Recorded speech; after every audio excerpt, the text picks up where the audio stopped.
We go now to Democratic Senator Reverend Raphael Warnock of Georgia. Good morning to you. Good morning, Margaret. Great to be with you. Senator, we have seen incredible turnout at the polls in Georgia so far.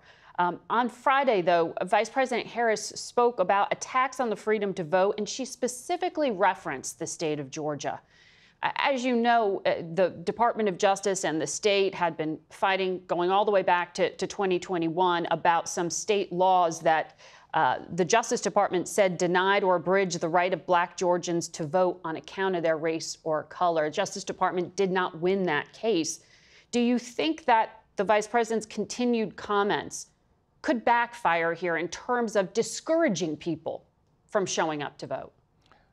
No, I think the aim of voter suppression is to discourage people from voting. Look, we saw the shenanigans of the Georgia State Board of Elections for what they are. This effort to literally change the rules while people are voting. And the courts rightly pushed back on that. Remember that during my runoff, my last runoff, I had to sue the state of Georgia, state officials, just so people could vote the first weekend of the runoff. Thankfully, the courts got it right during my election. And by the way, my margin of victory was close to the number of people who voted that first weekend that they said we couldn't vote. The courts got it right in my case. They got it right again this week. But I think the most important thing is for folks to show up. The way to respond to this is to not allow anyone to silence your voice. I'm glad that we're seeing this incredible turnout all across our state. I think it speaks to the vigilance of the people of Georgia, and I hope they'll keep it up all the way through early voting, which ends on November 1st, and then that they will get others there on November 5th. But your governor, Brian Kemp, said the truth is that it's easy to vote and hard to cheat in Georgia. And he has criticized the vice president and Democratic officials, saying they lied about Georgia's election laws to raise campaign cash and scare people. Doesn't this high turnout assuage some of what you call attempts at voter suppression? Listen, I've been through a few elections in Georgia, and what we saw was lines wrapped around buildings.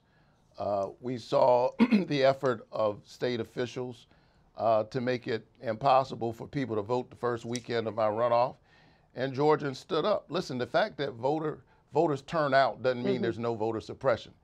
It just means that people aren't willing to have their voices silenced or muted.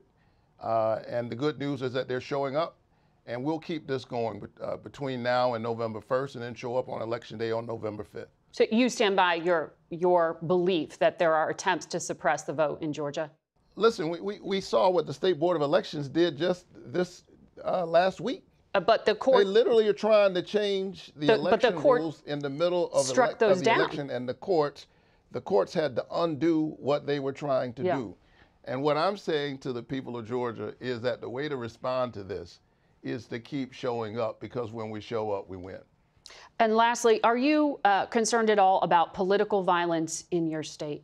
Listen, I think it's very important that all of us remind ourselves that in the United States of America, we have robust arguments about the direction of the country, about the size of government, about what government should deliver.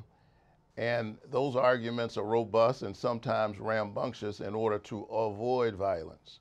And so I trust that cooler heads will prevail, and that we will remember that at the end of the day, that contrary to what Donald Trump has suggested, our enemies are not within.